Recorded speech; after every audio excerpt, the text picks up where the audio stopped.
নমস্কার বন্ধুরা, তনুশ্রীর রান্নাঘরে আপনাদের সকলকে স্বাগত জানাই। আশা করছি আপনারা সকলে ভালো আছেন, সুস্থ আছেন। এখন যেহেতু বর্ষাকাল চলছে, এই সময় আমাদের সন্ধ্যাবেলা মনে হয় যে একটু চপ মুড়ি খাই, আর তার সাথে যদি হয়ে যায় 1 কাপ গরম চা, তাহলে তো আর কোনো কথাই হবে না। আর সেই চপ যদি হয় মোচার চপ, তাহলে তো একদম জমে যাবে। তো আজকে আমি বানাবো মোচার চপ। বন্ধুরা ভাবছেন যে মোচার চপ কিভাবে বানাবেন? কোনো চিন্তা নেই, আমি শেখাবো আপনাদেরকে যে মোচার চপ কিভাবে বানাতে হয়। খুব সহজ পদ্ধতিতেই আপনাদেরকে বানিয়ে দেখাবো মোচার চপ। তাহলে চলুন ঝটপট শুরু করে দিই মোচার চপ বানানোর রেসিপি। বন্ধুরা, মোচার চপ বানানোর জন্য আমি কি কি উপকরণ নিয়েছি সেগুলো একটু দেখিয়ে দিই। আমি মোচাটাকে ছাড়িয়ে দেখুন কেটে নিয়েছি ছোট ছোট কুচি করে, আর এই জলের মধ্যে একটু হলুদ দিয়ে দিয়েছি যাতে কালো না হয়ে যায়।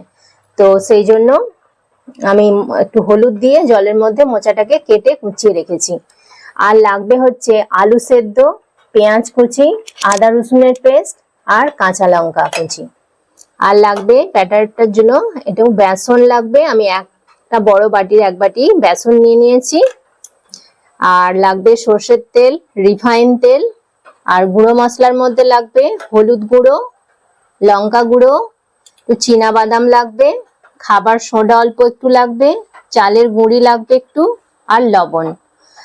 তাহলে চলুন শুরু করি। বন্ধুরা, আশা করছি আমার বন্ধুরা সকলেই মোচা ছাড়াতে পারেন, কিন্তু অনেকে আছেন যারা মোচা ঠিকমতো ছাড়াতে পারে না। মোচা কিভাবে ছাড়াতে হয় সেটা আমি একটু একটু দেখিয়ে দিচ্ছি। মোচাটাকে এরকম দেখুন নিয়ে এর মধ্যে একটা এরকম ডাঁটি মতো আছে, এই ডাঁটিটাকে এরকম টেনে খুলে ফেলে দিতে হবে। আর নিচের দিকে দেখুন একটা প্লাস্টিকের মতো সাদা কালারের একটা পাপড়ি মতো আছে, এইটাকেও খুলে ফেলে দিতে হবে। এইভাবে ছাড়িয়ে নিতে হবে, নিয়ে এটাকে কুচোতে হবে। আমি সময়ের তাড়াতাড়ির জন্য আমি আগে থাকতেই মোচাটাকে ছাড়িয়ে কেটে রেখেছি। তাহলে আশা করছি বুঝতে পারলেন কেমন করে ছাড়াতে হবে। এই ডাঁটিটা ফেলতে হবে, আর নিচের দিকে একটা সাদা অংশ থাকে ওইটা ফেলে দিতে হবে। মোচাটাকে আমি সেদ্ধ করে নেব, সেই জন্য আমি কড়া বসিয়ে দিয়েছি গ্যাসে। এবার আমি কড়াই জল দিয়ে দিচ্ছি, আর দেব একটু হলুদ গুঁড়ো আর একটু লবণ। অল্প একটু লবণ দিয়ে দিলাম, আর একটু হলুদ গুঁড়ো দিয়ে দিলাম। দিয়ে আমি মোচাটাকে এবার চাপা দিয়ে একটু ভালো করে সেদ্ধ করে নেব।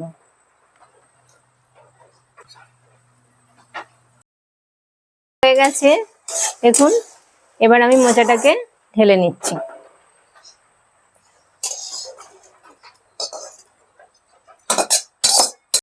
কড়াই আমি সর্ষের তেল দিয়ে দিচ্ছি, পুরটা রেডি করব। এবার আমি পেঁয়াজ দিয়ে দেবো। হয়ে গেছে দেখুন, আমি দুটো পেঁয়াজকে ছোট ছোট করে এরকম কুচি করে রেখেছি। এবার পেঁয়াজটা আমি দিয়ে দিচ্ছি।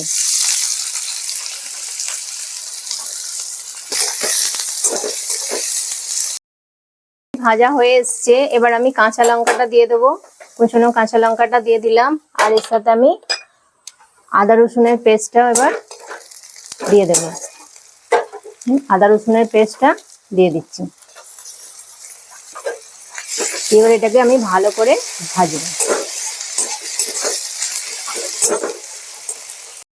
পেস্টটা ভালোভাবে ভাজা হয়ে গেছে, আমি এবার দেব স্বাদ অনুযায়ী লবণ দিয়ে দেবো, আর দেব হলুদ গুঁড়ো, লঙ্কার গুঁড়ো, যেমন আপনারা ঝাল পছন্দ করেন সেই অনুযায়ী লঙ্কার গুঁড়ো দিয়ে দেবেন। চীনা বাদামটা দিয়ে দেব, দিয়ে এটাকে ভালো করে আমি মিশিয়ে নিচ্ছি। মোচাটা দেবার সময় কিন্তু একটু এরকম জলটা চিপে চিপে নিতে হবে। দেখুন আমি জলটা একটু চিপে চিপে নিচ্ছি। এই যে জলটা কতটা জল বেরোচ্ছে, একটু জলটা চেপে এইভাবে দিতে হবে, নাহলে মশলাটা যখন আমি করব পুরটা একদম পাতলা মতো হয়ে যাবে, বিচ্ছিরি লাগবে, বাইন্ডিংটা ভালো হবে না। সেই জন্য জলটাকে অবশ্যই এইভাবে চেপে বার করে দিতে হবে। আর এই জলটাতে অনেক জলটা মানে কষা হয়, সেই জন্য এটাকে বার করে দিতে হবে। আমি চেপে চেপে দিয়ে দিলাম।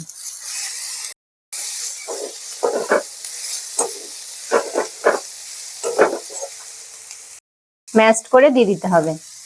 আপনারা ম্যাশড করে মেশিনে এর সাহায্যে দিতে পারেন, ম্যাশারের সাহায্যে ম্যাশ করে দিতে পারেন, বা হাতে করেও এইভাবে ম্যাশ করে দিয়ে দেবেন। দেখুন আলুটা দিয়ে আমি এইভাবে নেড়ে নেড়ে খুন্তির সাহায্যে মিশিয়ে নিচ্ছি ভালো করে। কোনো আলু যদি ডেলা হয়ে থাকে তো সেটাকে খুন্তি দিয়ে এইভাবে চেপে চেপে ম্যাশ করে নেবেন। পুরটা আমার অনেকটা রেডি হয়ে এসছে, আর একটু বাকি আছে। আমি গরম মশলা দেব, দিয়ে তারপর এটাকে বন্ধ করব। একটু ডালে কাঁটা দিয়ে এটাকে একটু ম্যাশ করে দিচ্ছি। তাহলে কি হবে, যেগুলো আলু যদি কোনো দানা মতো থাকে বা মোচাটা যদি একটু বড় মতো থাকে তো এটা খুব সুন্দরভাবে মিশে যাবে। সেই জন্য আমি একটু ডালে কাঁটা দিয়ে ম্যাশ করে দিলাম। এবার আমি এতে গরম মশলা দিয়ে দেবো।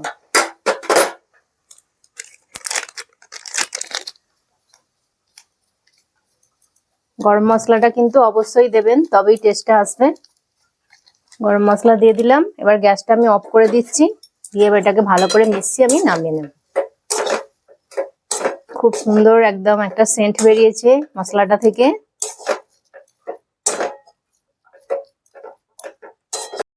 একটা থালায় ঢেলে নিচ্ছি। দেখুন কত সুন্দর হয়েছে। চপ বানানোর জন্য যে ব্যাটারটা লাগবে সেই ব্যাটারটা আমি তৈরি করে নেবো। এবার যতক্ষণ আমার পুরটা ঠান্ডা হবে ততক্ষণ আমি ব্যাটারটা বানিয়ে নেব। ব্যাটারটা বানানোর জন্য দেখুন আমি বেসন নিয়েছি। এবার এর মধ্যে আমি দেব লবণ, একটু অল্প হলুদ গুঁড়ো, সামান্য একটু লঙ্কার গুঁড়ো, একদম খুবই সামান্য 1 চিমটি মতো দেখুন এইটুকু খাবার সোডা দিয়ে দিলাম। এটা 1 টেবিল চামচ চালের গুঁড়ি আছে, চালের গুঁড়িটা আমি দিয়ে দিলাম। জল দিয়ে আমি এগুলো মাখবো। এবার আমি এতে অল্প অল্প করে জল দিয়ে ব্যাটারটা তৈরি করব। একবারে কিন্তু বেশি জল দিলে হবে না, অল্প অল্প করে দিতে হবে আর এটা মাখতে হবে। ব্যাটারটা দেখুন একদম তৈরি হয়ে গেছে। এইরকম ঘনত্বে এটাকে করতে হবে। দেখছেন তারের মতো হয়ে এরকম পড়ছে, ঠিক এইরকম ঘনত্বেই ব্যাটারটা বানাতে হবে। তো এবার আমার ব্যাটারটা রেডি হয়ে গেছে, এটা আমি রেখে দেবো। দিয়ে এবার আমি চপগুলো গড়ে নেব।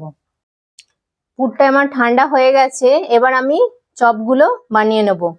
প্রথমে এরকম আলুগুলো নিয়ে, আলু বা মোচার পুরটা নিয়ে নিলাম।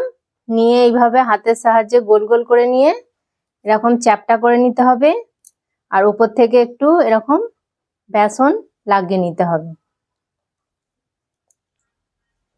এরকম বেসন একটু লাগিয়ে নিলাম। দেখুন এরকম শেপে বানিয়ে নিতে হবে, গোল গোল করে একটু চ্যাপটা করে নিতে হবে। নিয়ে একটু বেসন লাগিয়ে এবার আমি এগুলোকে এখানে রাখছি। এক এক করে আমি এরকম সবগুলো বানিয়ে নেব। দেখুন সব চপগুলো আমার বানানো হয়ে গেছে। এবার আমি এগুলোকে ফ্রাই করে নেব। তেল আমি গরম হওয়ার জন্য দিয়ে দিয়েছি। এই চপগুলো অবশ্যই রিফাইন তেলে ভাজতে হবে। তো তেলটা আমার ভালোভাবে গরম হয়ে গেছে। আমি এবার মোচার চপগুলো এক এক করে ব্যাটারে দিয়ে এবার আমি এগুলোকে ভেজে নেব। প্রথমে আমি ব্যাটারে এরকম ডুবিয়ে নিলাম। দেখুন এইভাবে ডুবিয়ে দিতে হবে এপিট ওপিট করে। তারপরে এরকম করে হাতে করে নিয়ে এইভাবে আস্তে করে ছেড়ে দিতে হবে। দেখুন চপটা আমার এক পিঠ ভাজা হয়ে গেছে। আমি এবার এটাকে উল্টে দিচ্ছি আস্তে করে।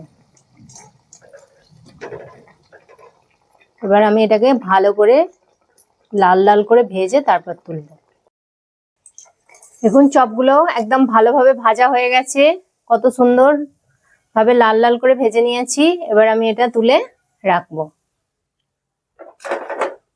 চপগুলো আমার ভালোভাবে ভাজা হয়ে গেছে, আর কত সুন্দর লাগছে, পুরো একদম দোকানের মতো। তো এটা দোকানের থেকেও খেতে একদম খুব সুন্দর হয়, দোকানের থেকেও ভালো। তো আমি আপনাদেরকে একটা ভেঙে দেখাচ্ছি যে ভেতরটা কতটা সুন্দর হয়েছে। দেখুন একদম ইয়াম্মি লাগছে, মনে হচ্ছে যেন এক্ষুনি খেয়ে নিই। আর এর ভেতরে বাদাম দেওয়ার জন্য আরো এটা বাদামটা যখন মুখের মধ্যে পড়বে একদম খুব সুন্দর খেতে লাগবে। তো আমি আপনাদেরকে বলবো যে দোকান থেকে না কিনে একবার বাড়িতে এইভাবে বানিয়ে খেয়ে দেখবেন। কত সুন্দর লাগে। কারণ দোকানে তো এতটা পুর ভালোভাবে দেয় না, মোচাও দেয় না এতটা বেশি, মানে আলু দিয়ে দেয়। তো দোকান থেকে কিনে খেলে কি হয়, খালি মনে হয় যেন আলুটাই মুখে বেশি লাগে, মোচার ফ্লেভারটা খুব একটা আমরা পাই না। কিন্তু আমরা যদি বাড়িতে এইভাবে বানিয়ে খাই, মোচাটা আমরা বেশি পরিমাণে দিতে পারবো। এতে কি হবে, মানে খেতে খুব সুন্দর লাগবে। তো আশা করব আমার এই রেসিপি দেখে আপনারাও একবার বানাবেন, আর বানিয়ে খেয়ে আমাকে কমেন্ট করে জানাবেন যে আপনাদের কেমন লেগেছে। আমার এই রেসিপিটি যদি আপনাদের ভালো লেগে থাকে তাহলে লাইক করবেন, কমেন্ট করবেন, আর তনুশ্রী রান্নাঘর চ্যানেলটিকে অবশ্যই সাবস্ক্রাইব করে দেবেন। আর পাশে থাকা বেল আইকনটি প্রেস করে দেবেন, যাতে সহজেই আমার নতুন নতুন রান্নার ভিডিওর নোটিফিকেশান আপনাদের কাছে সহজেই পৌঁছে যায়। আর আপনার বন্ধু বান্ধবদের মধ্যে এটি প্লিজ শেয়ার করে দেবেন। ততক্ষণ আপনারা ভালো থাকবেন, সুস্থ থাকবেন। আপনাদের সাথে আবার দেখা হবে নতুন কোনো একটা রান্নার ভিডিওতে। নমস্কার, টাটা।